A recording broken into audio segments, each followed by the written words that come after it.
Assalamualaikum warahmatullahi wabarakatuh. Perkenalkan, kami dari kelompok 7 dengan saya sendiri Abdul Munir dan Mbak Agustin Marta Dewi. Kami dari program studi bimbingan konseling Fakultas Keguruan dan Ilmu Pendidikan Universitas PGRI Banyuwangi. Sebelumnya mohon maaf, dalam presentasi kali ini Mbak Agustin Marta tidak bisa ikut bergabung dikarenakan sakit. Semoga lekas sembuh. Baik, di sini saya ingin menjelaskan tentang budaya dengan perilaku sosial dan psikomotor dalam mata kuliah konseling multi budaya. Agenda pembahasan kali ini yang pertama yakni tentang pengertian budaya, yang kedua tentang pengertian perilaku sosial, yang ketiga tentang pengertian psikomotor, dan yang terakhir adalah keterkaitan budaya dalam pembentukan perilaku sosial dan psikomotor. Definisi budaya. Kata budaya merupakan bentuk majemuk kata budi dan daya yang berarti cipta, karsa, dan rasa. Yang sebenarnya kata budaya hanya dipakai sebagai singkatan kata kebudayaan yang berasal dari bahasa Sanskerta budaya, yaitu bentuk jamak dari budi yang berarti budi atau akal.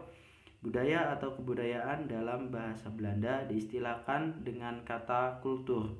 Dalam arti kultur yaitu sebagai segala daya dan aktivitas manusia untuk mengolah dan mengubah alam. Definisi budaya dalam pandangan ahli antropologi sangat berbeda dengan pandangan ahli berbagai ilmu sosial lain. Ahli-ahli antropologi merumuskan definisi budaya sebagai berikut. Di sini ada Taylor pada tahun 1871 berpendapat bahwa budaya adalah suatu keseluruhan kompleks yang meliputi pengetahuan, kepercayaan, seni, kesusilaan, hukum, adat istiadat, serta kesanggupan dan kebiasaan lainnya yang dipelajari manusia sebagai anggota masyarakat. Dan juga ada Linton pada tahun 1940 mengartikan budaya dengan keseluruhan dari pengetahuan, sikap, dan pola perilaku yang merupakan kebiasaan yang dimiliki dan diwariskan oleh anggota suatu masyarakat tertentu. Selanjutnya yakni ada 3 wujud kebudayaan menurut Nugroho dalam jurnalnya pada tahun 2015. Yang pertama yakni wujud pikiran, gagasan, ide-ide, norma-norma, peraturan, dan sebagainya. Wujud pertama dari kebudayaan ini bersifat abstrak, berada dalam pikiran masing-masing anggota masyarakat di tempat kebudayaan itu hidup. Wujud yang kedua adalah aktivitas kelakuan berpola manusia dalam masyarakat. Sistem sosial terdiri atas aktivitas-aktivitas manusia yang saling berinteraksi satu sama lain, berhubungan serta bergaul satu dengan yang lainnya setiap saat dan selalu mengikuti pola-pola tertentu berdasarkan adat kelakuan. Sistem sosial ini bersifat nyata atau konkret. Yang ketiga adalah wujud fisik, merupakan seluruh total hasil fisik dari aktivitas perbuatan dan karya manusia dalam masyarakat. Kesimpulan, jadi terdapat 3 wujud kebudayaan, yaitu yang pertama wujud pikiran atau bisa dikatakan gagasan, ide, norma-norma, peraturan, dan sebagainya. Yang kedua aktivitas, yang ketiga adalah wujud fisik. Budaya juga dapat diartikan suatu pengetahuan, kepercayaan, seni, kesusilaan, hukum, adat istiadat, serta kebiasaan yang dimiliki leluhur dan diwariskan oleh anggota masyarakat setempat. Selanjutnya yakni tentang pengertian perilaku sosial. Perilaku sosial sendiri adalah suasana saling ketergantungan yang merupakan keharusan untuk menjamin keberadaan manusia menurut Ibrahim dalam Jurnal Pratiwi pada tahun 2012. Jadi sebagai bukti bahwa manusia dapat memenuhi kebutuhan hidup sebagai diri pribadi tidak dapat melakukannya sendiri, melainkan memerlukan bantuan dari orang lain. Ada ikatan saling ketergantungan di antara satu orang dengan orang lainnya. Artinya bahwa kelangsungan hidup manusia berlangsung dalam suasana saling mendukung dalam kebersamaan, sehingga manusia dituntut mampu untuk bekerja sama, saling menghormati, tidak mengganggu hak orang lain, bertoleran dalam hidup bermasyarakat. Perilaku sosial seseorang itu tampak dalam pola respon antar orang yang dinyatakan dengan hubungan timbal balik antar pribadi. Perilaku sosial yang identik dengan reaksi seseorang terhadap orang lain. Perilaku itu ditunjukkan dengan perasaan, tindakan, sikap, keyakinan, kenangan, atau rasa hormat terhadap orang lain. Perilaku sosial seseorang merupakan sifat relatif untuk menanggapi orang lain dengan cara yang berbeda-beda. Misalnya, dalam melakukan kerjasama, ada orang yang melakukannya dengan tekun, sabar, dan selalu mementingkan kepentingan bersama di atas kepentingan pribadinya. Sementara dari pihak lain, ada orang yang bermalas-malasan, tidak sabaran, dan hanya ingin mencari untung sendiri. Selanjutnya ada 4 kategori utama dalam pembentukan perilaku sosial. Yang pertama yaitu karena perilaku dan karakteristik orang lain. Jika seseorang lebih sering bergaul dengan orang-orang yang memiliki karakter santun, ada kemungkinan besar ia akan berperilaku seperti kebanyakan orang-orang berkarakter santun dalam lingkungan pergaulannya. Sebaliknya, jika ia bergaul dengan orang-orang berkarakter sombong, maka ia akan terpengaruh oleh perilaku seperti itu. Yang kedua yaitu dikarenakan proses kognitif. Ingatan dan pikiran yang memuat ide-ide, keyakinan, dan pertimbangan yang menjadi dasar kesadaran sosial seseorang akan berpengaruh terhadap perilaku sosialnya.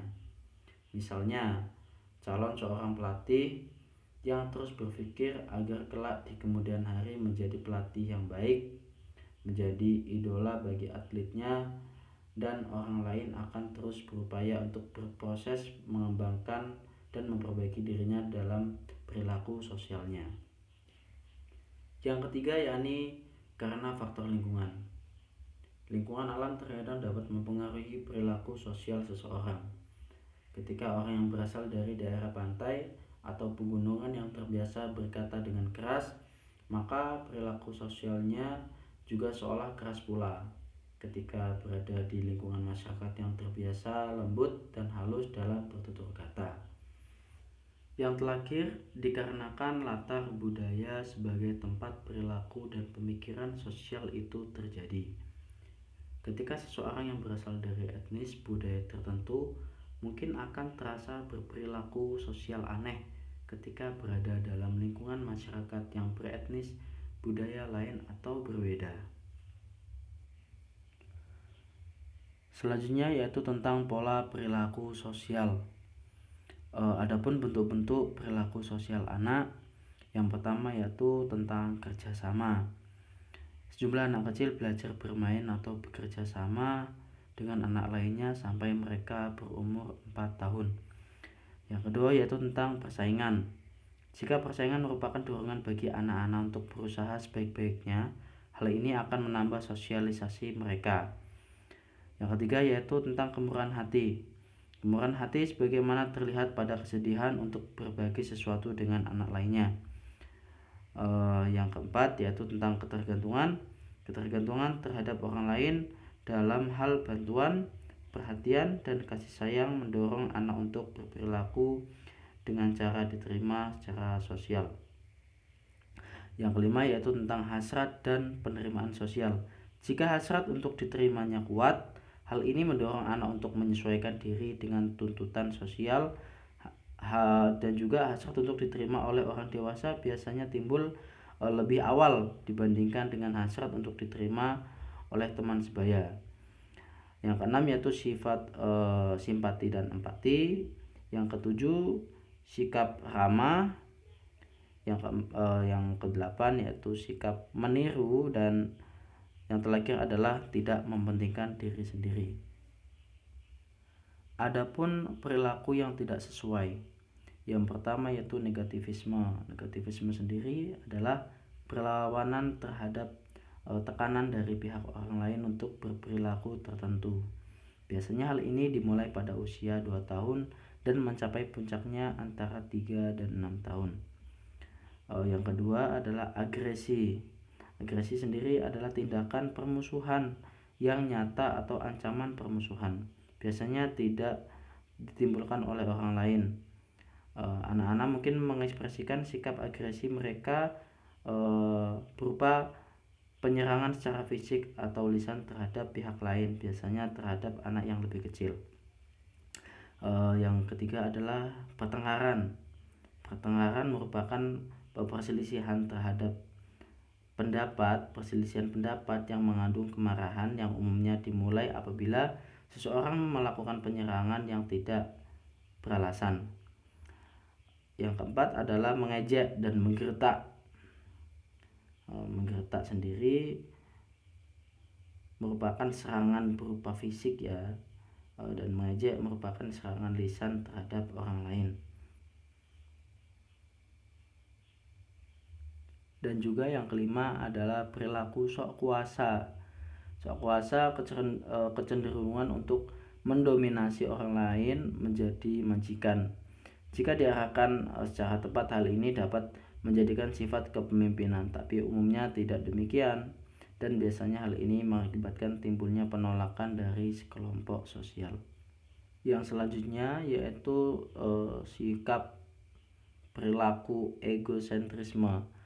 Hampir semua anak kecil bersifat seperti ini, dalam arti bahwa mereka cenderung berpikir dan berbicara tentang diri mereka sendiri. Yang ketujuh adalah prasangka. Landasan prasangka terbentuk pada masa kanak-kanak awal, yaitu pada waktu anak menyadari bahwa sebagian orang berbeda dari mereka dalam hal penampilan dan perilaku, bahwa perbedaan ini oleh kelompok sosial dianggap sebagai tanda kerendahan.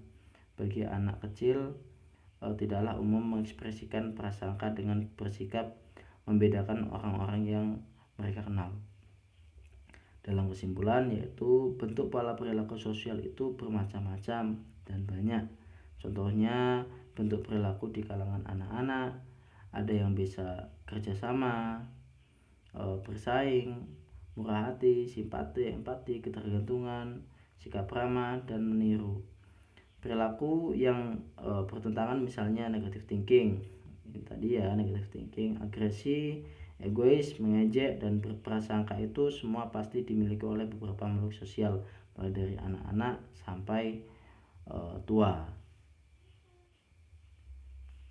Selanjutnya yakni tentang pengertian psikomotor.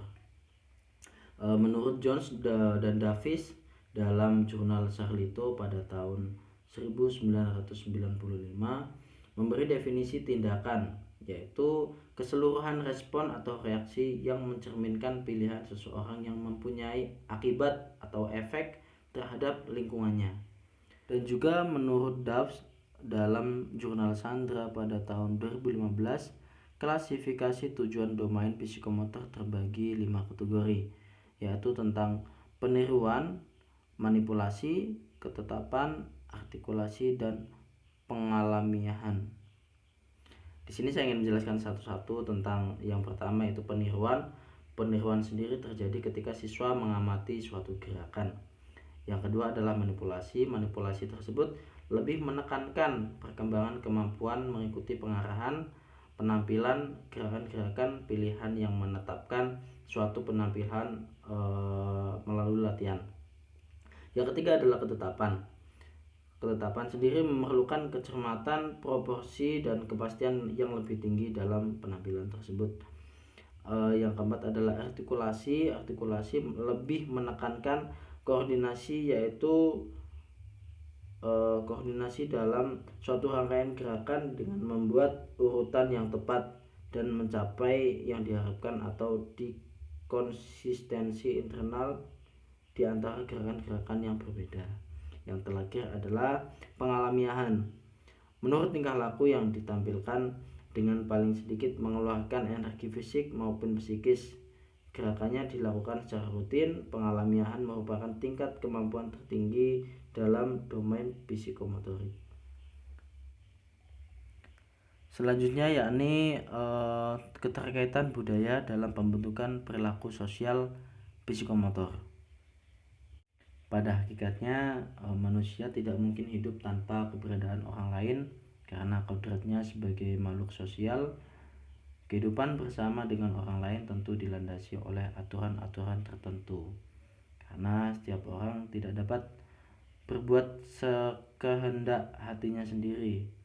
Terdapat kecenderungan bahwa manusia ingin hidup bebas karena kodratnya yang lain sebagai makhluk individu, sehingga manusia diciptakan dengan keunikan-keunikan tertentu. Akan tetapi, kalau keinginan tersebut dipaksakan, akan berbenturan dengan keinginan dan kepentingan pihak lain, akan menimbulkan pertengkaran. Demi untuk mencapai keteraturan dan kenyamanan hidup bersama dengan orang lain, manusia menciptakan aturan-aturan yang disepakati bersama tentang apa yang boleh dilakukan, apa yang harus dilakukan, apa yang sebaiknya dilakukan, atau apa yang jelas-jelas merupakan larangan dalam kehidupan bersama. Sejak manusia dilahirkan, adat dan kebudayaan menanamkan kepadanya tata nilai melalui orang tua, kakak, anggota kerabat, tetangga, teman maupun masyarakatnya. Melalui proses sosialisasi dan pembudayaan, orang mewarisi tata nilai masyarakatnya. Manusia menjadikan nilai sebagai landasan, alasan atau motivasi dalam segala tingkah laku dan perbuatan. Pelaksanaannya, nilai-nilai dijabarkan dan diwujudkan dalam bentuk kaidah atau norma sehingga merupakan larangan, hal yang tidak diinginkan, celaan, dan lain sebagainya. Nilai-nilai yang ditanamkan pada seseorang oleh lingkungannya akan membentuk cara ia memandang lingkungannya dan bersikap dalam hidup. Kebiasaan dengan nilai-nilai itu pada akhirnya akan menumbuhkan tabiat, karena dengan tata nilai itulah pandangan dan sikapnya akan dikendalikan. Tabiat akan memancarkan tindakan dan perbuatan melalui kemauannya. Dengan kemauan yang kuat, perilaku dan tindakan seseorang akan membentuk cara hidup. Cara hidup orang perorangan bila kemudian menjadi cara hidup sekelompok masyarakat akan membentuk kebudayaan, sehingga yang membentuk kebudayaan adalah tata nilai yang dianut seseorang. Bila tata nilai yang dianut berbeda, sehingga berbeda pula pandangan hidupnya, sikap hidup, cita-cita, tingkah laku ataupun perbuatan, maka akan beda pula kebudayaannya. Dalam kesimpulan, pada akhirnya manusia tidak mungkin hidup tanpa orang lain, karena memang kodratnya sebagai makhluk sosial. Kita sebagai makhluk sosial tidak dapat atau tidak bisa memaksakan orang lain untuk mengikuti apa yang menjadi kemauan kita. Semua orang bebas berpendapat dan semua orang juga harus menghargai pendapat orang lain.